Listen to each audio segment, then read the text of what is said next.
बिस्मिल्लाहिर्रहमानिर्रहीम, अस्सलाम वालेकुम। जी न्यूज़ पर आप देख रहे हैं आपस की बात और मैं हूं मुनीब फारूक। इमरान खान साहब ने आज एक दफ़ा फिर कह दिया है कि वो नई तारीख देंगे और शायद फिर लॉन्ग मार्च करेंगे या एहतजाज करेंगे। आज उन्होंने लफ्ज़ एहतजाज का इस्तेमाल किया है।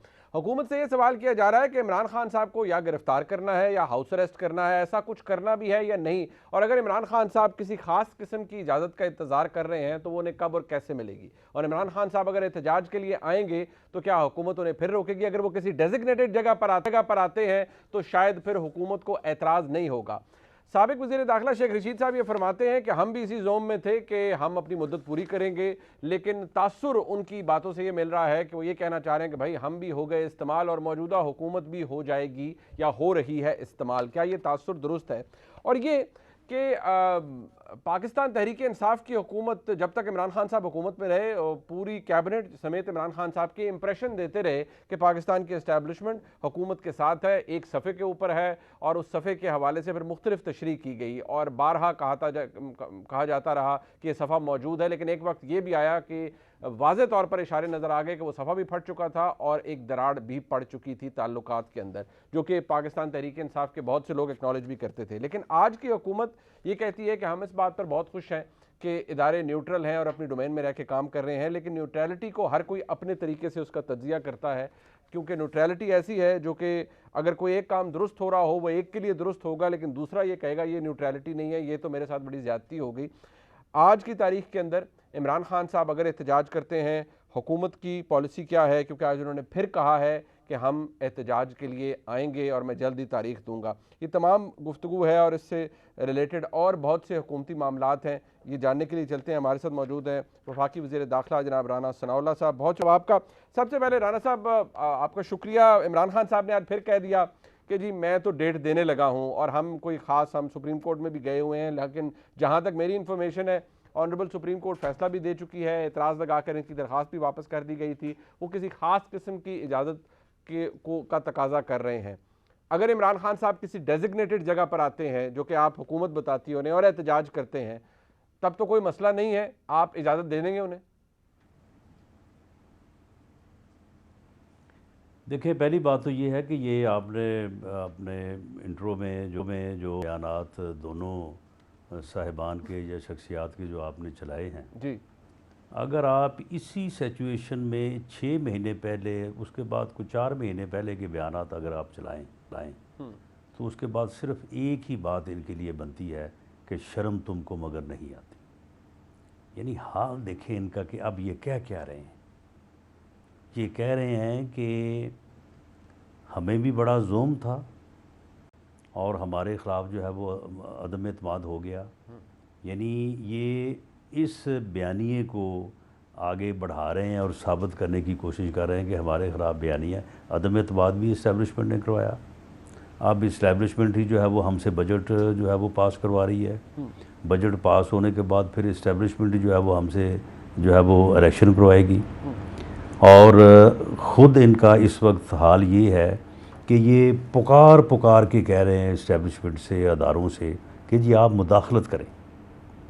हमारा हमेशा से ये स्टांस रहा है तमाम जमहूरी कुव्वतों का, पिछले 74 साल जो है वो तमाम सियासी जमातों और जो है वो सियासतदानों का जो है ये एक रिकॉर्ड है कि हर सियासतदान ने, हर सियासी जमात ने हमेशा ये कहा कि मुल्क को आइन के मुताबिक चलाया जाए और इसमें जो है वो किसी किस्म की गैर आइनी मुदाखलत नहीं होनी चाहिए। इसी से पाकिस्तान जो है वो आगे बढ़ेगा, इसी से जो है वो पाकिस्तान कामयाब होगा। आज ये एक वाहिद सियासी जमात है और ये लीडर हैं कि जो ये कह रहे हैं कि मुदाखलत की जाए, हमें जो रखा गया था वो भी मुदाखलत से था, निकाला गया वो भी मुदाखलत से, और अब आगे जो है वो बजट पास करवाएं और उसके बाद जो है वो इलेक्शन करवाएं। तो मैं समझता हूँ कि ये बात जो कर रहे हैं, इनके ये फ़िक्रे, इनके ये अल्फाज जो हैं ये तादेर जो है वो इनका पीछा करेंगे और अब इससे ये इस काबिल नहीं रहे। ठीक है, मैं समझता हूँ कि इन लोगों को कोई हक़ नहीं पहुँचता कि ये अपने आप को सियासी और जमहूरी कहें और पाकिस्तान का जो पार्लिमानी जमहूरी सिस्टम है उसका ये हिस्सा बने और लोगों से जो है वो वोट मांगे। अच्छा, इमरान अब आ जाएं आप खान एहतजाज साहब के को आपको ऊपर। सर फसादी कहते हैं, आप उनको मुख्तलिफ नाम देते हैं, लेकिन अगर वो एहतजाज किसी खास जगह पर करना चाहें और एक जो डेजिग्नेट कर दिया जाए तो वहाँ तो एहतजाज पे आपको कोई प्रॉब्लम नहीं है मेरे हाल में। तो इसका अगर कुछ ज़ामन जो है वो, क्योंकि ये तो वो पंजाबी में कहते हैं कि ये तो बंदे के पुत्र है नहीं, इनकी तो किसी बात का एतबार नहीं है। इनको तो सुप्रीम कोर्ट जो है वो इजाज़त दे कि जी इनके रास्ते खोलें, इनको यहाँ पे जो है वो H9 के ऊपर जलसा करने दें, वहाँ पे जो है वो सिक्योरिटी लगाएं, वहाँ पे इनको अरेंजमेंट करके दें। और ये अगले ही लम्हे कहते हैं कि सुप्रीम कोर्ट कौन होता है जी हमें ये बताने वाला कि हमने कहाँ जाना है और कहाँ नहीं जाना। ये सियासी फ़ैसला है, ये कुछ सुप्रीम कोर्ट के करने का फ़ैसला है। अदालतों को किसने ये हक दिया है? और ये जनाब डी चौक की तरफ जो है वो चल पड़ते हैं और पूरा ज़ोर लगाते हैं कि हम डी चौक तक जो है वो पहुँचे, लेकिन जब नहीं पहुँच पाते तो फिर अगले दिन कहते हैं कि जी वो देखें जी हमारे साथ तो बड़ी ज़्यादती हुई है, हमें जो है वो रोका गया है। बट राणा साहब, तो इसलिए सर कथा इनका कलामी, कोई एतबार नहीं है, बेएतबारे लोग हैं ये। अच्छा जी, और 2 नंबर हैं, फ्रॉडी हैं ये, और फितना और फसाद के ऊपर जो है वो इनका सारा इन्हिसार है। अगर इस बात की गारंटी हो, ज़मानत हो कि ये डेजिग्नेटेड जगह पे आएंगे, वहाँ पे आके एहतजाज करेंगे, अगर कोई मतलब हमें वहाँ पे बैठना है या 1 दिन या 2 दिन बैठना है, उसके बाद ये वापस घरों को जाएंगे। ठीक है। फितना और फसाद और अफरा तफरी का कोई एजेंडा इनके साथ नहीं होगा, तो फिर ये एक जमहूरी मुल्क है।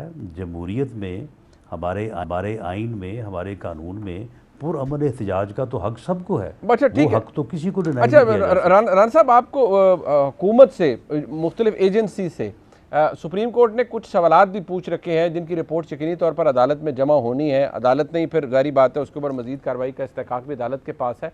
मुझे ये बताइए कि आपकी तरफ से आप कहते हैं कि जामिन अगर बने, तो मैं आपकी बातों से अक्स कर पाया हूँ, तो फिर वो जामिन आप मौजूद सुप्रीम कोर्ट को कह रहे हैं कि वो जामिन बने, वो कहें और वो इन्हें इजाज़त दें और एक ख़ास जगह तक इनको रुकने की, एक ख़ास जगह पर एहतजाज करने की इनको डायरेक्शन दें। आप ये कह रहे हैं सर? देखिए, मुअज़्ज़ज़ जो बेंच है सुप्रीम कोर्ट का, उन बेंच की और मुहतरम जजेस के एहतराम के साथ मुझे तो बेंच के 2 मुअज़्ज़ज़ जज साहबान से जो है वो पंजाब में काम करने का भी मौका मिला है। बड़े ऑनरेबल लोग हैं वो, लेकिन मुझे उनसे जो है वो बहुत जो है वो मेरा प्रोटेस्ट है। और मैं इस बात को जो है वो इससे पहले भी जो है वो सबमिट कर चुका हूँ, क्योंकि हम तो उसमें पार्टी नहीं है, वरना जो है वो अपने जवाब में ये सारी चीज़ें लिखते। मेरा पुरज़ोर जो है ये मुतालबा भी है और प्रोटेस्ट भी है कि इन लोगों को आपने इजाज़त दी, आपकी इजाज़त से ये लोग जो है वो इस्लामाबाद में जो है वो इकट्ठे हुए, और उसके बाद इन्होंने यहाँ पे आग लगाई, इन्होंने यहाँ पे जो है वो फायरिंग्स की, इन्होंने यहाँ पे अफरा तफरी और जो है वो कत्ल व गारत की जो है वो पूरी मनसूबाबंदी और पूरी कोशिश की। और जब ये नहीं कर सके तो ये मासूम बन गए हैं। ठीक है। और मासूम बन के फिर आपके सामने चले गए हैं और फिर आपको कहते हैं कि जी आप जो है वो हमें इजाज़त दें। पहले जो इन्होंने वायलेशन की है इसका तो कोई इनको पूछे ना, इन लोगों को बुलाया जाए, इनको प्रोसीडिंग में प्रोसीड किया जाए। सर वो जो है वो कोर्ट सज़ा दे के इनको 5-5 साल से जो है वो सियासत से बाहर किया जाए। अच्छा, ये लोग जो है ये सियासतदान नहीं है, आप ये फितना और फसाद चाहते हैं इस मुल्क में, इसलिए इन लोगों को सियासत से बाहर किया जाना चाहिए। बट अदालत ने, नहीं, मैं नहीं फरमा रहा, आप मुझे बताएं।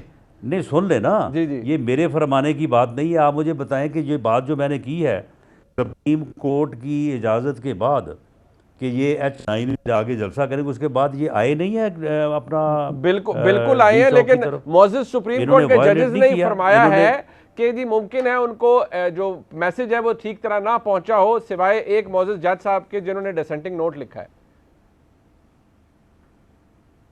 नहीं, तो मौजूद जजेस ने जो ये फरमाया है कि उनको पैगाम नहीं पहुंचा, हमारे पास एविडेंस है, हमें मौका तो देना। यानी इस तरह से एक तरफा तो जो है वो इंसाफ नहीं हो सकता, हमें मौका दें। अगर इमरान खान खुद कह रहा हो कि जी सुप्रीम कोर्ट इजाज़त दे दी है कि हम जो है निकलें, सुप्रीम कोर्ट ने इजाज़त दे दी है कि गिरफ्तार लोगों को रिहा किया जाए, सुप्रीम कोर्ट ने हुक्म दे दिया है कि रास्ते जो हैं वो खोल दिए जाएं। अब ये चार चीज़ें जो है वो इमरान खान साहब तक पहुंच गई हैं और H9 का नहीं पहुंचा। ये कैसे नहीं पहुंचा जी? ये हमें मौका दिया जाए, हम वहाँ पर साबित करते हैं कि इसे पूरा फैसला पहुंचा है। और फिर जो बाबर अवान साहब हैं और जो दूसरे लोग हैं, उन्होंने बाकायदा लिख के दिया है, उन्होंने कोर्ट के सामने जो है वो बाकायदा जो है वो उन्होंने सबमिट किया कि जी हमें ये इजाज़त दी जाए, हम इसके मुताबिक जो है वो एक्ट करेंगे। बरहान साहब, जो रिपोर्ट्स जमा करानी है, क्या उसके अंदर आपकी जानिब से लिखा जाएगा? ये लिखा इसके बाद जो है आपने रिपोर्ट्स देनी है ना, आपके इदारों ने कुछ आपके ज़ेर इंतजाम है, कुछ फेडरल गवर्नमेंट के देखिए मेरी मिनिस्ट्री की तरफ से जो जवाब जाएगा तो उसमें तो हम ये सारी एविडेंस जो है उस जवाब में जो है वो देंगे। लेकिन इसकी एक पॉलिटिकल साइड भी है। पॉलिटिकल साइड जो है वो तो या वो बाबर अवान साहब और उनके जो बाकी दोस्त थे कर सकते हैं, या फिर हमें अगर मौका मिलेगा तो हम इस बारे में जो है वहाँ पे जाके जो है वो गुजारिश कर सकते हैं। यानी ये बात जो है, ये बात किस तरह से करीने के आ सके जो उनको मैसेज नहीं पहुँचा जी, उनको पता नहीं चला। उसे हर चीज़ का पता था। उसे कैसे हो सकता है कि उसे किसी ने जो है वो बताया ना हो? अगर ऑर्डर के 4 हिस्से हैं, 3 हिस्सों का उन्हें पता है, वो तकरीरें कर के बता रहा है, और चौथे हिस्से के मतलब कह रहा है कि जी अब कोर्ट कौन होती है? अदालत को क्या पता कि हमने कहाँ जाना है और जो है वो कहाँ नहीं जाना। ठीक है, तो मामला ये है कि ये चीज़ें जो हैं उसके ऊपर इंसाफ होना चाहिए। अगर उसके ऊपर इंसाफ हो जाए तो फिर मैं ये बिल्कुल यकीन के साथ कह सकता हूँ कि फिर जो है वो आइंदा जो है वो किसी को कोर्ट को दी गई जो अपना गारंटी है या जो वादा है उससे भी कोई इनहराफ नहीं करेगा। इन 5-7 बंदों को बुलाएं, इनको कंटेम्प्ट का नोटिस दें, हमें मौका दें, हम साबित करेंगे। उसके बाद सिर्फ इनको टिल राइजिंग कोर्ट जो है सजा दे और 5 साल के लिए सियासत से बाहर करें। चले, ये मुल्क का भला हो जाएगा, चले, ये कौम का भला हो जाएगा, ये कौम इस फितना और फसाद से बच जाएगी। चले ठीक है, अब वरना ये फितना और फसाद जो है, फितना और फसाद की डेफिनेशन आपकी अपनी है, उनके अपने फॉलोअर्स तो शायद ये नहीं समझते होंगे, बट मैं जरा इस तरफ आता हूँ ना, बिल्कुल एक ही डेफिनेशन है। और इमरान खान साहब के फॉलोअर्स ये नहीं समझते, वो उसके ऊपर पूरा उतरते हैं। सर ये आप डेफिनेशन मेरे सामने खोल के रख लें, डिक्शनरी ले आए। सर गल सुनो, तुसी कह रहे हो उन्होंने फॉलोअर्स कहते हैं साड़ा जमहूरी हक है और आप उनके हक को सल्ब कर रहे हैं। मैं नहीं कह रहा, सारी दुनिया कह रही है। अच्छा चले सारी दुनिया कह रही है, सारी दुनिया कह रही है। चले रान साहब इस पे आ जाए। ये फसादी ने चलो रान साहब थोड़ा जो दिल करे तुसी कहो, पर गुजारिश है सर कि एक और एलिमेंट ये भी है कि सारा दिन पूरी मुस्लिम लीग नून मरीम नवाज नहीं, मैं इन्होंने कुछ नहीं किया। अच्छा चलो, इन्होंने मुनीब साहब इन्होंने उन्होंने 5-7 दिनों से जिन्नी गाली और जिन्ना कि इन्होंने मेरे खिलाफ जो कह सकते सी इन्होंने कहा है, लेकिन कोई मेरा एक क्लिप दस दियो कि मैं इन्होंने मतलब कोई एक गल भी की हो। अच्छा चले, ना मैं किसी का गाली का जवाब। Let's move a little forward sir. अब गुजारिश ये है कि सारा दिन पूरी मुस्लिम लीग नून या चले मरीम नवाज शरीफ साहबा प्रेस कॉन्फ्रेंस करती हैं, वो फरमाती है जी फरा गोगी, फरा खान, एहसन जमील गुजर, कभी खावर मानेका का नाम, कभी किसी तीसरे चौथे का नाम, कभी तोशा खाना, कभी घड़ियाँ। वो हर कोई यही कहता है जी आप 45 दिन की हुकूमत है, इमरान खान साहब के खिलाफ आपने कहा जी अरबों खरबों की करप्शन होगी, कोई ना FIR नहीं, कोई केस नहीं, कोई कुछ नहीं, कोई स्कैम नहीं, कोई या तो कुछ चीज़ कॉन्क्रीट लेकर आए ना, कोई FIR दर्ज हो, कोई केस बने, पता चले नहीं आपने इनके खिलाफ कोई एविडेंस इकट्ठा किया है, कुछ भी नहीं है। और वो कहते हैं जी सियासी बयानबाजी और महज प्रेस कॉन्फ्रेंसेस तक ये सारी तनकीद है। देखिए मुनीब साहब, इनका अलमिया ये है और ये लोग जो है ये सज़ा से बच नहीं सकेंगे, ये अपने अंजाम को जो है ये पहुँचेंगे। इनके ख़िलाफ़ ये जो फितना और फसाद और मुल्क में अफरा तफरी बपा करने का इल्ज़ाम है, खुदा की कसम इनके अपने बयानों से हम साबित करेंगे। कोई उसमें हम अपनी तरफ से कोई एविडेंस नहीं, इनके अपने बयान ये साबित करेंगे। जो करप्शन है, अब ये 2 चीज़ों को आपने जिक्र किया, दोनों को ले लें। तोशा खाना की जो करप्शन है, अगर वो वही रिकॉर्ड जो इनका रिकॉर्ड है, जो ये खुद मानते हैं, जो खुद कहते हैं कि जी हमने घड़ियाँ ली हैं, खुद कहते हैं कि इतने में ली है, खुद कहते हैं इतने में बेची हैं, और फिर हमने उनकी जो है वो कोई सड़क बना दी है, ये खुद इनके अपने बयान से वो तोशाखाना का जो है वो केस साबित है। अब आगे आ जाए आप बट सर वो किसी के राणा साहब को किसी मामला टॉक शो में ये तो जो- सर नहीं होगा ये ना जो कि कोई टेप- केस सुन बनाएंगे ले, ना सर, ये तुसी आप वकील हो नहीं सर।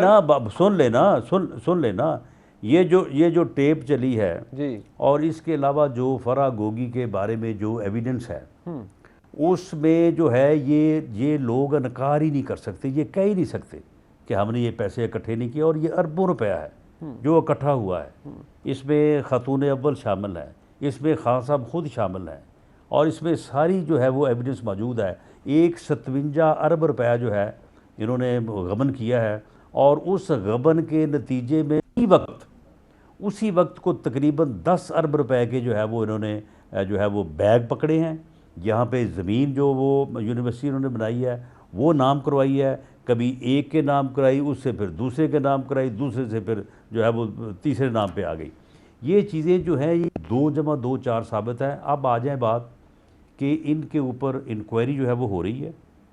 इंक्वायरी इंडिपेंडेंट होगी सर, कौन सा इदारा कर रहा है? इंक्वायरी को परसू नहीं करेंगे, कोई शहजाद अकबर वाला काम नहीं करेंगे कि हम रोज़ आगे बैठे हों दिखा रहे हों कि जी ये कागज़ देखें, अब ये कागज़ देखें, इन्होंने यहाँ से यहाँ कर दिया, वहाँ से वहाँ कर दिया। ये जो अदारे इसकी इंक्वायरी कर रहे हैं वो 1 महीने में मुकम्मल करें, वो 5 मुकम्मल करें। हर चीज़ जो है FIR भी होगी, रेफरेंस भी होगा, अदालत में भी जाएगा। लेकिन वो एक अलग प्रोसेस है। जहाँ तक इस बात का तल्लक है कि हम अगर इस पर बात करते हैं तो आप कहते हैं कि जी ये बात क्यों करते हैं। भाई देखें, अब एक हकीकत सामने है, एक ये टेप सामने आई है, फराह गोगी के सारे मामला सामने आए हैं, वो मुल्क से बाहर भागी है, तो इसके ऊपर प्रोग्राम भी होगा, तबसरा भी होगा, बट सर वो ठीक है, बट सर आप हमने आखिर बात तो करनी है। राणा साहब गुजारिश है सर, आप खुद समझते हैं FIA है, NAB है, एंटी करप्शन एस्टेब्लिशमेंट है, वो सर पता तो चले ना कौन सा इदारा इनके खिलाफ इंक्वायरी कर रहा है, क्योंकि आज को तक तो वो यही कहते हैं कि खाली नाम कर ले देते हैं, यही फर्क है, तो केस तो है ही नहीं। सुन ले मुनीब, इनमें और हम में यही फ़र्क है और यही इंसाफ है, यही जो है वो रूल ऑफ लॉ है। इनके ख़िलाफ़ सब कुछ हो रहा है, सिर्फ मिसिंग क्या है कि कोई शहजाद अकबर नहीं है कि जो आके TV पे बैठे और उस अदारे से इंक्वायरी रिपोर्ट तफ्तीश के कागजात हासिल करे और यहाँ पे आके जो है वो एक प्रेस कॉन्फ्रेंस करे और जिस तरह से होता था कि ब्लेमबाजी कि जी ये हो गया वो हो गया। अब जो अदारे कर रहे हैं अपना तहकीकात, वो जब तक चालान अदालत में सबमिट नहीं करेंगे उस वक्त तक उन्होंने तो प्रेस कॉन्फ्रेंस नहीं करनी, और उन्हें प्रेस कॉन्फ्रेंस करनी भी नहीं चाहिए। और अगर ऐसा होता है तो ये गलत होगा, और अगर हम नहीं कर रहे तो हम दुरुस्त कर रहे हैं।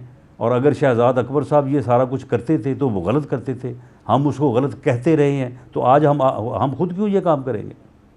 बट सर आप कह रहे हैं एक तरफ इंक्वायरी हो रही है, दूसरी तरफ आप खुद अभी फरमा रहे थे कि ये तो साबित क्लियर कट केसेस है। मरियम नवाज शरीफ साहब आती हैं, वो कहती हैं ये साबित हो गई, ये करप्शन हो गई। तो सर आप भी तो वही कर रहे हैं जो PTI करती थी, वो इंक्वायरी एक जगह होती थी और प्रेस कॉन्फ्रेंस दूसरी जगह होती थी। बिल्कुल नहीं। ये टेप चली है, ये लीक हुई है, टेप चली है, और उसके बाद आपने प्रोग्राम किया, दूसरे दोस्तों ने, एंकर साहबा ने प्रोग्राम किया, उन्होंने हमसे भी पूछा, हमने उसके मतलब जवाब दे दिया कि जी ये बिल्कुल दुरुस्त है, ऐसा होता रहा है। इसी तरह से फराह गोगी जब बाहर दौड़ी है और उसके मतलब जो है वो ख़बर, अगर मीडिया ख़बर ना देता, हमसे ना पूछता, तो शायद हम बात ना करते। लेकिन मामला ये है कि हम किसी भी अदारे की तफ्तीश जो है उसे ऑन एयर करने, दावे करने कि जी फ़लाँ को ये होगा, फ़लाँ को वो होगा, ये मैं समझता हूँ कि ये गलत होता रहा है। और इनके एहतसाबी ड्रामे का ड्रॉप सीन भी इसीलिए हुआ है। अच्छा, हमें ये नहीं करना चाहिए, ठीक है, और हम ये नहीं करेंगे इंशाअल्लाह ताला। बरान साहब एक तरफ आप अभी खुद आप मैं दोहराना ही चाहूँगा वो जो पंजाबी का लफ्ज़ आपने इस्तेमाल किया कि ये बड़े गलत किस्म के लोग हैं जो आप इशारा करते हैं पाकिस्तान तहरीक इंसाफ की तरफ। आप कहते हैं ये फितना है, फसाद है और ये ठीक अपनी बात पर कायम रहने वाले लोग नहीं हैं। लेकिन दूसरी तरफ तासुर ये मिलता है कि आप मुझे ये बताएं सर, कि आप इनकी जो तकारीर हैं, आप साहब मैं तो जजमेंट नहीं पास कर सकता। लॉन्ग मार्च के लिए जो तकारीर करते रहे वो फितना या फसाद नहीं तो और क्या है वो? राणा साहब मैं बैसियत एक आम पाकिस्तानी दिलों कह रहे हो सर, गल सुनो, मैं बहसियत एक आम पाकिस्तानी तो मेरे बहुत से जज्बात हो सकते हैं, लेकिन यहाँ बैठकर मैं किसी एक को कुछ गर्दान तो नहीं सकता, ना मैं आपके खिलाफ कुछ कह सकता हूँ, ना कोई जजमेंट पास कर सकता हूँ, ना उनके खिलाफ कह सकता हूँ। मैं तो आपसे सवाल कर सकता हूँ, मुझे कर लेने दीजिए। सर ये फरमाइए, एक तरफ आप ये कहते हैं फितना फसाद करें, बड़े दूसरे तरह के लोग हैं और पता नहीं आपने उनको कोई नंबर भी दे दिया। मेरा सवाल यह है कि दूसरी तरफ आप ही की गुफ्तगू से तासुर मिलता है कि आप बैठने के लिए भी तैयार हैं, आपके के लिए कि वो आपके मशवरा देते हैं, या आप समझते हैं वैसे एक पॉलिटिकल वर्कर के बातें बैठ के भी हो सकती हैं। जिन लोगों को आप कहते हैं फितना फसाद वाले, उनके साथ फिर दूसरी तरफ आप कहते हैं बैठ के बात हो जाए। मुमकिन है ये दोनों चीजें, ये कैरेट और स्टिक? नहीं देखें, जो गुमराही है, जो बुराई है, उससे हदायत तो अल्लाह ताला किसी वक्त भी दे सकता है। हमारी आज भी ये दुआ है कि अल्लाह ताला जो है वो इन्हें गुमराही के रास्ते से हटाए, इन्हें फितना और फसाद के इस रास्ते से हटाए, नाकाम करे और इनके ऊपर बेटर सेंस जो है वो प्रीवेल करे। ये जिन दिनों में ये कह रहे थे कि जी हम इस तरह से जो है वो इस्लामाबाद आएंगे और इस तरह से हम यहाँ पे जो है वो आके ये कुछ करेंगे, वो फसाद नहीं था तो और क्या था। अगर ये उन्हीं दिनों में इस बात से बाज आते और कहते कि जी हम बैठ के जो है वो बात करना चाहते हैं, ये पार्लियामेंट का हिस्सा थे और ये पार्लियामेंट से बाहर ना दौड़ते और वहाँ पार्लियामेंट में बैठ के जो है वो बात करना चाहते। पिछले 3.5 साल में हमने जब भी कोई मौका आया है और इन्होंने अगर हमें जो है वो कहा है कि जी हमारे साथ आप बैठ के बात करें, एक मरहले के ऊपर इन्होंने कहा कि फैटफ के ऊपर लेजिस्लेशन जो है ये स्टेट के मुफाद में है, हम इनके साथ बैठे, हमने इनके साथ वो तमाम बिल्स जो है वो कई दिन इनके साथ हमने घंटों मीटिंग्स की और उनके नतीजे पे पहुँचे। इन्होंने हमें कहा कि जी आप हमें नैब में भी बताएं, हम नैब में भी जो है वो अमेंडमेंट्स करेंगे। वो इनको एक जो है वो अपना दिया, इनको एक यानी अपना लेक्चर कह लें या एक एडवाइस कह लें कि वो डिस्कस की इनके साथ फारूक एच नाइक साहब ने। इन्होंने वही कागज़ उठाए और हमारे ख़िलाफ़ जो है ये मीडिया में आ गए और हमारे साथ ये तय करके उठे कि जी ये सारी चीज़ें ठीक हैं, हम इसके साथ हम इसके ऊपर जो है ना वो कुछ करेंगे। बाद में जनाब शाह महमूद कुरैशी साहब आ गए, आगे हम सारे वहाँ पे बैठे थे, स्पीकर हाउस की बात है ये, ठीक है। तो मुझे कहने लगे जी ज़रा मेरी इरादे की बात सुने। मैं कहा जी सुनाएं जी। कहते जी मियाँ साहब को आपने मेरा सलाम करना। मैं कहा जी बिल्कुल आज ही कह दूँगा। तो उसके बाद कहने लगा कि यार बातें तो सारी सही थी, हम तो मानते हैं लेकिन वो पागल नहीं मानता, तो आप क्या करें। उसने हमें ये कहा था, ये लफ्ज़ इस्तेमाल किया कि जी आप इस चीज़ को जो है ना वो ख़त्म कर दें। मैं हल्फन कहता हूँ लाएँ से मेरे सामने। अच्छा, इसने ये भी कहा, इसने कहा कि ये शहजाद अकबर के सामने आप जो है ना वो ज़्यादा बात ना करें, ये उसका एजेंट है, ये जाके उसको बताता है सारी बातें। तो ये माहौल था इनका, इसके बावजूद हम इनके साथ जो है वो बैठते रहे। सही। और देखिए सियासत में जो है ये जब तक आप अपना गुफ्तो शरीद ना करें, आप बैठे ना, आप आर्गूमेंट्स बरहान साहब अगर सर वक्त खत्म हो रहा है, अगर और दूसरे का ना सुने सर, अगर आइंदा आप बैठेंगे तो क्या आप जल्द इंतखाबात के ऊपर बात करने पर भी राजी हैं या that is out of the table now? नहीं देखें, ये फैसला तो मेरी लीडरशिप ने करना है, लेकिन मेरी अगर कोई तजवीज़ या मेरी बात को मानेगा, बातचीत जो है, गुफ्तगू जो है वो सियासत में गैर मशरूत तौर पे होती है। ये नहीं होता कि जी आप पहले ये करें तो फिर हम ये करेंगे। ये इसी में तो ये सारी बात है। ये जो कहता है कि जी अगर ये नहीं करोगे तो मैं ये करूँगा और ये करो तो फिर मैं ये करूँगा, नहीं, ये बात गलत है। गैर मशरूत तौर पे जो है वो जो भी बैठे बात करें, वहाँ पे आर्गूमेंट करें। आपकी बात अगर दुरुस्त होगी तो उसका भी वज़न होगा, और दूसरों की बात दुरुस्त होगी तो उसका भी वज़न होगा। इस तरह से तो नहीं होता कि आप पहले ये करें तो फिर हम जो है वो कोई बाज़ाब्ता दावत राना साहब आप देना चाहते हैं? अभी तहरीक इंसाफ को सैनिटी की बात हो रही है, सियासी मैच्योरिटी की, आप देना चाहते हैं दावत कोई इस प्लेटफॉर्म से कि भाई आए बातचीत करें, बातचीत के लिए दरवाजे खुले हैं किसी भी हुकूमत के? नहीं, ये दावत जो है ये तो या तो प्राइम मिनिस्टर साहब दे सकते हैं या जो हमारा जमातों का जो सरबराहों का फोरम है वो दे सकता है। मेरा ख्याल है कि शायद गैर मशरूत बात के ऊपर तो कभी भी किसी ने भी जो है वो इससे इनकार नहीं किया। इनकी मशरूत बात, धमकियों, दौंस के ऊपर जो है ये सारा मामला जो है वो दूसरी तरफ गया है। ठीक, बहुत शुक्रिया राना सना साहब मौजूद थे प्रोग्राम में। एक ब्रेक शामिल करते हैं जी, वापस आएंगे। खबर तो मौजूद है, खबरें भी मौजूद हैं, तज्जिए की बहुत अहमियत है, तज्जिया हासिल करेंगे, हमारे साथ मौजूद होंगे मुल्क के मुमताज़ तज्जिया निगार। ब्रेक के बाद हमारे साथ रहिए।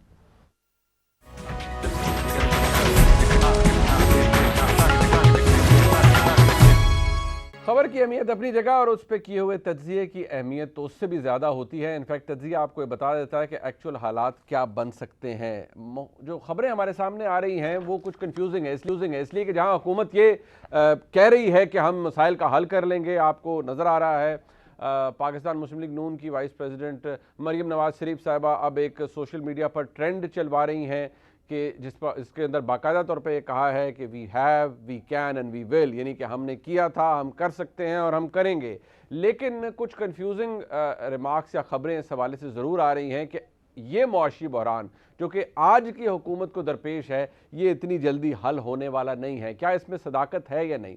साथ ही साथ जनाब शहबाज शरीफ साहब मुल्क के वज़ीर आज़म हैं, वो एक ट्वीट करते हैं और शहबाज शरीफ साहब कहते हैं कि एक चार्टर ऑफ इकॉनमी की ज़रूरत है। ये नई बात नहीं, उन्होंने पहले भी कहा है। उन्होंने कहा है मुल्क को जो इकनॉमिक सिक्योरिटी है वो सियासी स्टेबिलिटी से जुड़ी हुई है, ये भी एक समझ में आने वाली बात है। लेकिन वो अर्ज कर रहे हैं कि ये वक्त आ गया है कि मुल्क में सियासी जमातें यानी political forces and all stakeholders to rise above their narrow interests and agree on charter of economy.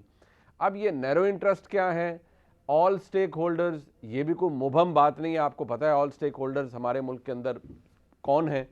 क्या शहबाज शरीफ साहब being prime minister of Pakistan जब ये बात अर्ज कर रहे हैं, हर एक को कह रहे हैं कि इसको करने की ज़रूरत है, तो ये सिर्फ सियासी जमातें या पाकिस्तान तहरीक इंसाफ को ही कह रहे हैं कि भाई आप भी आइए, हम सब के साथ टेबल पर बैठिए, या वक्त मांग रहे हैं मुख्तदर हलकों से कि भाई अगर स्टेबिलिटी लानी है, अगर इकनॉमिक सिक्योरिटी देनी है तो उसके लिए स्टेबिलिटी ज़रूरी है, स्टेबिलिटी की ज़रूरत है कि ये हुकूमत अपना टाइम मुकम्मल करे।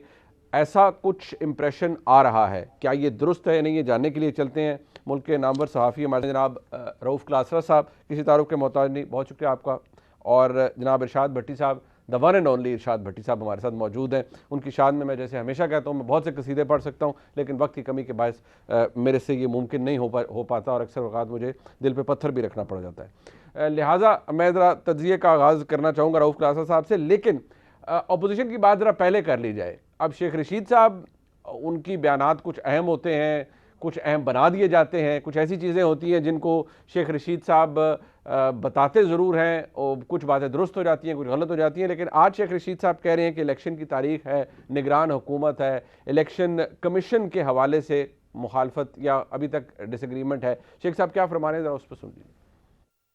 देखिए, बाज नाम ऐसे थे जो काबिल कबूल नहीं है निगरानों के। इलेक्शन कमीशन का मसला है, डेट का मसला है। अच्छा, ये सारी बातें अपनी जगह मौजूद के ये शायद ये मसाइल हैं जिनकी वजह से कोई केयर टेकर सेटअप नहीं आ सका या इलेक्शन की तरफ नहीं जा पाए। और ये भी उन्होंने कहा है कि जो मरासला था, वो जो एलिजेड मरासला था जो कि मौजूद था, जिसे इमरान खान साहब ने एक बैरूनी साजिश गर्दाना, वो पाकिस्तान तहरीक इंसाफ एक सियासी स्टंट या एक इलेक्शन स्टंट के तौर पर इस्तेमाल करेगी और इलेक्शन से ठीक 1-2 रोज़ कबल वो सब कुछ लोगों के सामने बता देगी कि वो क्या था उस मरासले के अंदर। बहरहाल अच्छा है, अगर कुछ रिकॉर्ड के ऊपर है तो सामने भी आना चाहिए, लेकिन जो हो रहा है उसकी बात अपनी जगह मौजूद है। रऊफ़ क्लासरा साहब, सबसे पहले तो ये बता दीजिए, हम ये प्राइम मिनिस्टर साहब की बात से शुरू कर लेते हैं। क्या आपके नज़दीक प्राइम मिनिस्टर साहब का ये कहना कि सारे स्टेक होल्डर जी अपने हर कोई और सियासी जमातें नैरो इंटरेस्ट छोड़ दें, ये सब कुछ छोड़ दें और मुल्क को इकनॉमिक स्टेबिलिटी की ज़रूरत है और वो पॉलिटिकल स्टेबिलिटी से आएगी, क्या वो वक्त मांग रहे हैं या महज वो एक शोकेस सा बयान है जो वो हमेशा देते हैं कि भाई चार्टर ऑफ इकॉनमी कर लें, चार्टर ऑफ इकॉनमी कर लें?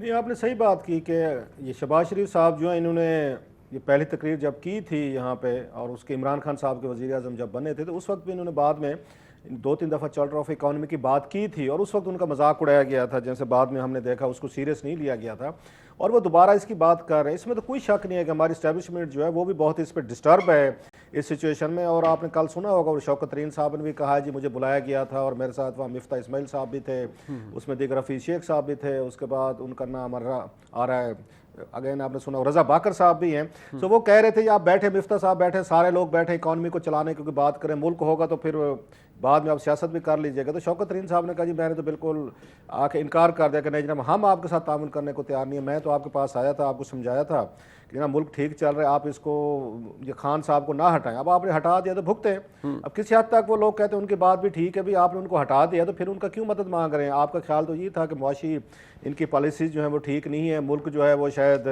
उसके डिफ़ाल्ट की तरफ जा रहे हैं, इमरान खान साहब सही नहीं चला पा रहे। तो वो अब आप उन्हीं से बैठ के उसमें आके क्या कंसल्टेशन प्रोसेस में चले गए। लेकिन दूसरी साइड भी है कि अगेन इमरान खान साहब को भी देखना चाहिए कि मुल्क बच गया, अगर ये ऊंट बच गया तो फिर ज़िबा करके अपना अपना पाओ आप उसमें गोश्त खा लीजिएगा। अगर खुदा ना खास्ता इलेक्शन भी नहीं होते, इकोनॉमिक डिफ़ॉल्ट हो जाते, IMF से रिलेटेड इशूज़ है, दीगर प्रॉब्लम है, तो मुल्क को अगर कुछ हुआ तो फिर आप क्या करेंगे। हुक्मरानी आपको तो किसी और दुनिया के कोने में नहीं मिलनी, और स्पेशली हमारी जो एलीट है ये तो बच जाती है, इसको क्या फ़र्क पड़ता है इससे।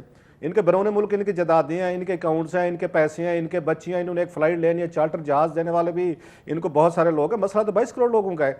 आप इतने रूथलेस हो गए हैं कि वहाँ पे शौकत तरीन साहब में बात करूँगा जो 2 बैंक डबो चुके हैं अपने, उसके बाद इकॉनमी हमारी चला रहे थे, कि भाई साहब आप 2-4 मशवरे तो दे सकते हैं इस मुल्क के लिए, जिस मुल्क ने आपको बहुत कुछ दिया है। आपने खाया पिया, यहीं पर रहे, सेनेटर रहे, उसके बाद दूसरी तीसरी दफ़ा आके वज़ीर ख़जाना भी लगे। अगर आपसे बुला के वो पूछ रहे हैं कि भाई साहब कुछ आप इसमें कंट्रीब्यूट कर सकते हैं मुल्क के लिए, वो नहीं उठ सके, उससे ऊपर नहीं जा सके। उन्होंने कहना है जना खुद भुगते आप। और इमरान खान साहब भी इतना उनको स्पेस देने को तैयार है कि चलो मेरा हमारा फाइनेंस मिनिस्टर है अगर इनसे प्रोसेस आके पूछा जा रहा है, कुछ आके तामुन मांगा जा रहा है, तो हम भी जो हमारा गुस्सा है, कावड़ है, नाराजगी है, उसको पीछे करके सर ये फरमाइएगा कि ये जो शहबाज शरीफ साहब, अब आपने ड्यूली बता दिया कि जो शौकत तरीन साहब की एपिसोड थी वो उन्होंने ऑन रिकॉर्ड भी कह दिया, वो भी आपने कहा कि पार्टी पॉलिटिक्स से ऊपर नहीं गए, और उन्होंने शायद मुल्क को जब ज़रूरत है तो उन्होंने भी कोई अपनी सपोर्ट एक्सटेंड नहीं की, और शायद उनका बयानिया भी वही जो आपने बताया कि भाई आप कर लिया तो भुगती है। लेकिन जब प्राइम मिनिस्टर साहब ये सियासी स्टेबिलिटी मांग रहे हैं, और वो सिर्फ सियासी जमातों से नहीं मांग रहे, तमाम स्टेक होल्डर से मांग रहे हैं, तो क्या उनको वो सपोर्ट नहीं मिल रही इसलिए हर एक को रिक्वेस्ट कर रहे हैं या अर्ज कर रहे हैं, या आपको लगता है कि नहीं it's a done deal now, वो जो तलवार लटक रही थी कि फौरी तौर पर इंतखाबात कराने का दबाव है वो अब ख़त्म हो चुकी है?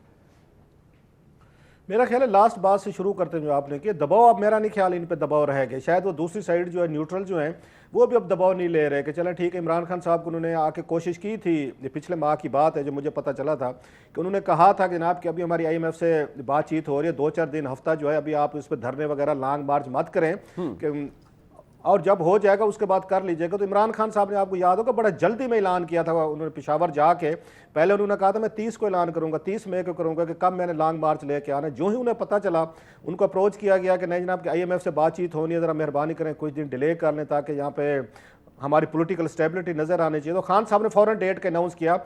तो उसके बाद मेरा नहीं ख्याल कि वहाँ से कोई जो दूसरे कॉर्नर्स हैं उनमें कुछ सिंपथी पाई जाती है कि खान साहब को ऑन बोर्ड लिया जाए या खान साहब के साथ बैठ के बातचीत की जाए। और जो शेख साहब जो भी बातें बता रहे थे, मुझे तो उन पर हंसी आ रही थी कि शेख साहब की हर पिशीन कोई गलत साबित हुई। मैं 2-4 अभी भी आपको बता सकता हूँ। बेसिकली पीर पगाड़ा साहब के बाद जो जगह खाली हुई थी तो शेख साहब की बड़ी कोशिश है कि जगह मेरे पास आनी चाहिए और मैं जो आके ना पिशीन गोया करूँगा। आपको याद इन्होंने पिशीन गोई की थी कि जनाब हफीज़ शेख साहब का बताया था इन्होंने, इन्होंने कहा जनाब कि वो वहाँ पे बिल्कुल जीतेंगे, हफीज़ शेख साहब हैं, और ये मुल्क के इंटीरियर मिनिस्टर थे, तमाम जनसैन के नीचे थी। उन्होंने कहा छोड़ें जी ये कोई बात नहीं, हफीज़ शेख साहब जीतेंगे, आपके सामने वो हार गए। उन्होंने तरीके एतमाद पे कहा दूंगा कि छड़ें जी ये कोई बात है, इमरान खान साहब के खिलाफ कामयाबी नहीं हो सकती, वो भी कामयाब हो गई। सो शेख साहब के पास कोई मालूमात नहीं है, स्टाइल है उनका, जरा वो रखते हैं, जरा थोड़ा सुगार पिया, गप शप जरा लंबा उस पर किया, इन्फॉर्मेशन उनके पास मेरा ख्याल है नहीं होती। सो ये जो इस वक्त वो कर रहे हैं, मैं लास्टली थोड़ी सी बात को उस पर समअप कर लूँ। ये शहबाज शरीफ साहब, इनके 3 मामलात मेरा ख्याल अटके हुए हैं। जो ही वो ये मामलात इनके ठीक होते हैं तो उनको लगता है जो टाइम बाई करने की आपने बात की, मसलन उनको ये कतर वाले गैस देने पे बात हो रही है, कतर शायद दे डेफर बेसिस पेमेंट पे। अच्छा सऊदीज कह रहे हैं शायद वो कुछ तेल वगैरह दे दें, और उसके बाद IMF की डील जो तकरीबन मेरा ख्याल है वो लास्ट लेग पे है। सो उनको थोड़ा सा टाइम बाई करने की कोशिश कर रहे हैं और अपना वो 1.5 साल जो है वो पूरा करेंगे। उनको अर्ली इलेक्शन इस वक्त सूट नहीं करते जो हालात हैं पाकिस्तान में। अच्छा भट्टी साहब, अगर क्योंकि जो हालात हैं, राना सनाउल्लाह साहब ने कहा जी कि हम तो बात करने के लिए तैयार हैं, कम से कम उन्होंने अपनी हद तक कहा कि इमरान खान साहब को वैसे एक पॉलिटिकल वर्कर वो ये समझते हैं कि बैठ के बात करनी चाहिए। उन्होंने कहा कि मैं हुकूमत के बिहाफ पे नहीं कह रहा, लेकिन आपको लगता है कि अगर कोई पॉसिबिलिटी रह जाती है इंतखाबात की, फ़ौरन इंतखाबात की, या चले ये बाद में भी हो जाते हैं, इवेंचुअली किस जमात को सबसे ज़्यादा नुकसान होगा, कंसिडरिंग कि आज जो आपके हालात हैं, डॉलर कहाँ पर है, पेट्रोल प्राइस कहाँ पर है, लोग उस पर शोर मचा रहे हैं? डेफिनेटली मुस्लिम लीग नून, डेफिनेटली पीपल्स पार्टी, डेफिनेटली मौलाना साहब, ये वो तजर्बाकार थे ना, ये वो अहल थे, ये वो शहबाज स्पीड थी, ये डिलीवर करके आए थे। 4 और 4 8 मरतबा पाकिस्तान पर ये दोनों हुकूमत कर चुके हैं। तो ये डेफिनेटली इनको होगा, इनका वो जो एक इमेज बना हुआ था, एक इनका जो ख्याली हमने ढांचा बनाया हुआ था कि ये जब आते हैं लोड शेडिंग मुक जाती है, दहशतगर्दी मुक जाती है, फलाना मुक जाती है, फलानी चीज़ हो जाती है, वो सड़कें बन जाती हैं, मोटरवे बन जाते हैं, और वो जो नाहल आते हैं वो नालायक होते हैं, वो नातजर्बाकार होते हैं, वो तो वो सारी चीज़ें तबाह बर्बाद कर देते हैं। अब हालत ये हो गई है कि जब ये आए थे तो इन्होंने आते ही कहा कि 27 पावर प्लांट बंद थे। मान लिया, अब इनकी बात मानते हैं, बंद थे, मगर लोड शेडिंग कोई नहीं हो रही थी। ये आए हैं, 27 में से 16 खराब रह गए हैं, बाकी सारे सही हो गए, और लोड शेडिंग है कि 10-10 घंटे तक हो रही है। तो नाहलों के दौर में लोड शेडिंग नहीं थी, अहलों के दौर में लोड शेडिंग हो रही है। नाहलों के दौर में 65 रुपए 44 महीनों में डॉलर बढ़ा, इनके में एक में ही 12-13 रुपए का डॉलर ऊपर चढ़ा गया। नाहलों के दौर में इतना जो दर्जा दोम, जो यूटिलिटी स्टोर पर इंसल्ट प्रोग्राम और दर्जा दोम का घी और पता नहीं क्या क्या, वो नाहलों के दौर में था। वो सब्सिडीज भी दे रहे थे, IMF के साथ भी थे, वो बारूदी सुरंगें भी बिछा रहे थे, ये एक काम भी नहीं कर पा रहे, पहली बात। दूसरी बात जो आपने सवाल किया ना, ये जो शहबाज शरीफ साहब वाला, जिसका वो शुरू में पहले दिन ये इन्होंने कहा था कि मिसाक जमहूरियत होनी चाहिए, जिसको मरियम नवाज साहबा ने ट्यूब में हवा निकाली कि ये मजाक मईशत है। शहबाज शरीफ साहब ने कहा था मिसाक मईशत होना चाहिए, उन्होंने कहा यह मजाक मईशत है। तो पहली बात तो यह कि शहबाज शरीफ साहब ना हुकूमत चला रहे हैं खुद, ना पार्टी चला रहे हैं खुद। हुकूमत चला रहे हैं नवाज शरीफ साहब, हुकूमत चला रहे हैं जरदारी साहब, हुकूमत चला रहे हैं मौलाना साहब, अच्छा, और पार्टी चला रही है मरियम नवाज साहबा, पार्टी चला रही हैं नवाज शरीफ साहब। ये तकरीरें कर लेते हैं, ट्वीट एक आध कर लिया, थोड़े थोड़े वक्फे के बाद इनको याद कराते हैं कि आप वजीर आजम हैं, और एक पूछते हैं कि अब मैंने किस मुल्क के दौरे पे जाना है और कितने बंदे लेके जाना है। तो वो ये इस तरह का कर रहे हैं। सवेरे उठा, स्विमिंग की, जल्दी जल्दी आ गया और आके कहा कि इमरान खान आया करता था, उन्होंने कहा नहीं आया करता था, उन्होंने कहा गुड, फिर मीटिंग शुरू की जाए। तो ये इनके मतलब पास आपके नजदीक भी आप कहते हैं डिलीवर नहीं कर पा रहे। भट्टी साहब, आपका ये कहना है कि डिलीवर नहीं कर पा रहे। मैं जरा चाहूंगा इसके ऊपर थोड़ी सी मजीद बात हो। एक मुख्तसर सा वक्फा लेते हैं जी, रऊफ क्लासा साहब और भट्टी साहब हमारे साथ ब्रेक के बाद हमारे साथ रहिएगा।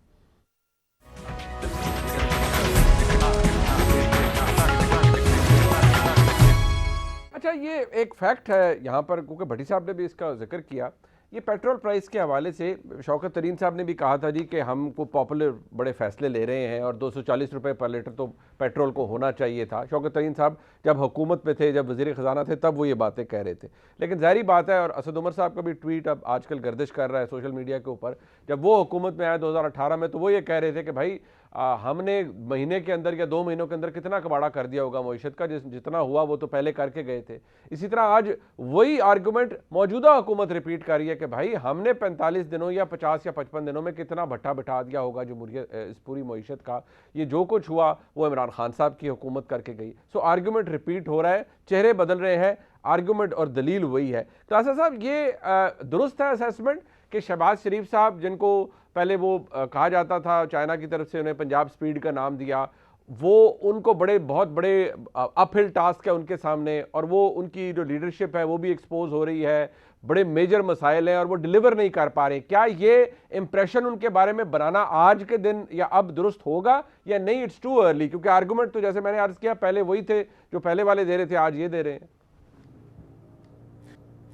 आपने बड़ी अच्छी एक इनका कंपैरिजन किया, जैसा उमर साहब की आपने बात की ना, कि उन्होंने आते ही कहा था जनाब के 2-2.5 महीने में हमने कितना कुबाड़ा किया होगा, तो ये भी वही 2-2.5 महीने तो अभी इनको हुए। लेकिन इसमें बड़ा फ़र्क है।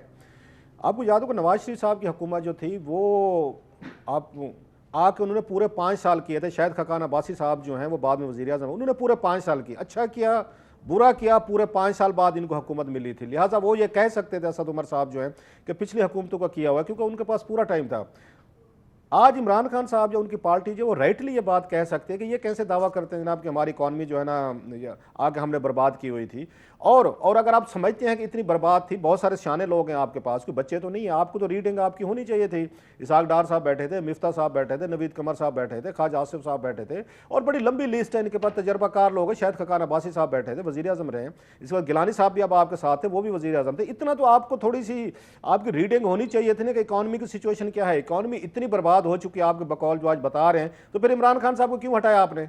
आपने उस वक्त तो ये रीजनिंग दी थी कि जनाब इकॉनमी तबाह होकर रहे कि इमरान खान साहब से पाकिस्तान नहीं चल पा रहा, और अगर हम लोग ना आए तो पाकिस्तान खुदा ना खास्ता इसको कुछ हो कि आके कुछ हो जाएगा। आपने नोइंगली इसको एक्सेप्ट किया है आके इस सिचुएशन को जिसमें आप खुद को आके पाते हैं। उन्होंने नोइंगली नहीं लिया था। अगर इमरान खान साहब को देखें 2018 में इलेक्शन हुए थे ना, उसके बाद कौम ने फैसला किया कि फलां पार्टी हमें आके हेड करेगी, आपने तो जाके गले में लगाया है। आपने कहा नहीं जनाब हमें दें, हम आपको मुल्क आपको जो है ठीक करके देते हैं। आज देख रहा था इकोनॉमिक सर्वे आया है, उसमें 6% ग्रोथ उन्होंने दिखाई। अगर 6% पे पाकिस्तान चल रहा था, इट मीन्स कि एवरीथिंग वाज फाइन, फिर तो ठीक था, फिर तो मुल्क के साथ कोई प्रॉब्लम नहीं था, इकॉनमी के साथ ही प्रॉब्लम नहीं था, आपकी ग्रोथ भी हो रही थी, इतने बुरे हालात में हो रही थी। खान साहब ठीक कह रहे थे कि जनाब 2 साल कोरोना के टाइम भी गुजरा, इसके बावजूद अगले साल में ग्रोथ आपकी दोबारा पीक कर गई है। तो इनसे पूछा जाना चाहिए कि हजरात आपको पता था सारा, आप हमें उस वक्त ये बता रहे थे कि पाकिस्तान डिफॉल्ट की तरफ जाने वाला है, पाकिस्तान बुरे हालात हैं, अब आप कह रहे हैं नहीं जनाब पिछले बर्बाद करके गए हैं। ये कोई जवाब नहीं बता। At least I am not ready two by that argument.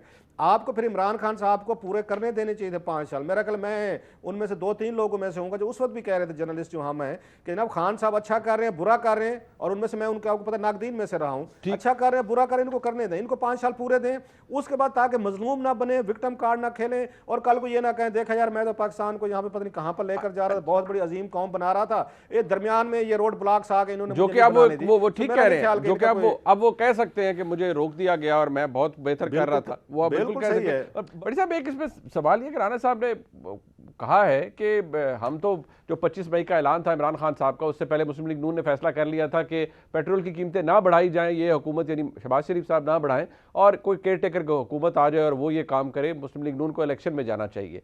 लेकिन फिर इमरान खान साहब ने अपने लॉन्ग मार्च का ऐलान कर दिया, लिहाजा हुकूमत ये इंप्रेशन नहीं देना चाहती थी कि वो इमरान खान साहब के दबाव में है और कंसीड कर रही है उनकी डिमांड के आगे, लिहाजा अब उन्होंने ये फैसला कर लिया। लेकिन फिर शायद सियासी जो पोजीशनिंग थी उसको बेहतर समझा गया और हुकूमत ने फैसला किया कि वो मुश्किल फैसले लेगी। लेकिन क्या इसका डिविडेंड क्या होगा? ये फैसले तो ले लिए, नुकसान फिर क्या इसी हुकूमत का है, क्योंकि जिम्मेदारी तो अब इनकी बन गई। देखिए पहली बात, अब क्या ये आप समझते हैं कि इन्होंने इमरान खान के आगे घुटने नहीं टेके हुए, सारे इकट्ठे हुए हैं।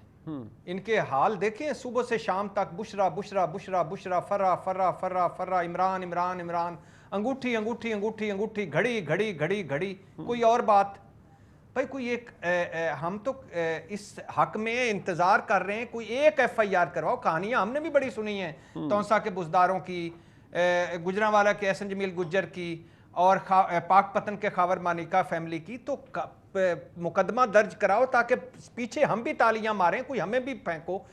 एक प्रेस कॉन्फ्रेंस 33 मरतबा एक प्रेस कॉन्फ्रेंस में मरियम औरंगजेब साहब जो खुद भी खातून है, उन्होंने फराह गोगी का नाम लिया बगैर किसी FIR, बगैर किसी मुकदमा के। पहली बात नहीं, बट वो नैब ने तो बड़ी साहब बुलाया ना, उन्हें नैब ने तो बड़ी साहब बुलाया ना उनके बंदों को, वो गए ही नहीं। उन्होंने कहा वो पब्लिक ऑफिस होल्डर ही नहीं, आप किस खाते में बुला रहे हैं हमें? तो शुरू तो हो गया मामला। नहीं नैब सर, तीनों चीजें अयान अली भी बाहर है, मकसूद चपड़ासी भी और फरा भी, और हुकूमत में ये इमरान हुकूमत मुखालिफ है। लाए ना तीनों को सर, लाएं, ये एक एक पैसा वसूल करें जो हमारा लूटा गया है। हमारा पैसा वसूल अगर लूटा गया तो उसका एक एक पैसा वसूल करें। क्यों ये रखें पैसे, क्यों घड़ियां लें, क्यों अंगूठियां लें, क्यों घड़ियां बेचें? ये करें ना, मुकदमे दर्ज करवाएं।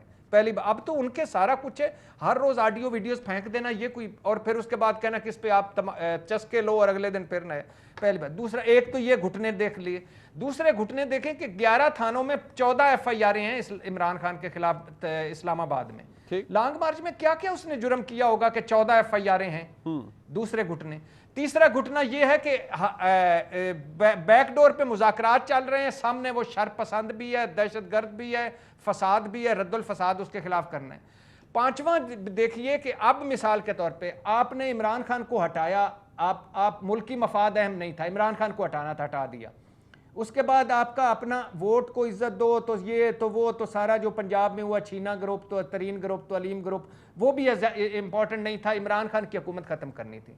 उसके बाद आपका अपना मंशूर कातिल मकतूल वाला भी इंपॉर्टेंट नहीं था, इमरान खान को हटाना था, आप इकट्ठे हो गए। ठीक है। अब आपने इमरान खान के, चूंकि उसने लॉन्ग मार्च का कह दिया आपने रहना है, तो भाई फैसले करें आप, फिर आप भुगतें, अब आप सामने आप सारा कुछ करें। बिल्कुल ठीक है। आपको कहते हैं बारूदी सुरंगें हैं तो फलाना बिल्कुल है, ठीक तो है, जो फलाना हुकूमत तो वो में है करें। उसी को जवाब देना है। मैं बड़ी साहब आपका और जनाब रऊफ क्लासा साहब आपका करूंगा। प्रोग्राम आपने देखा जी, देखने का शुक्रिया। खुदा हाफिज।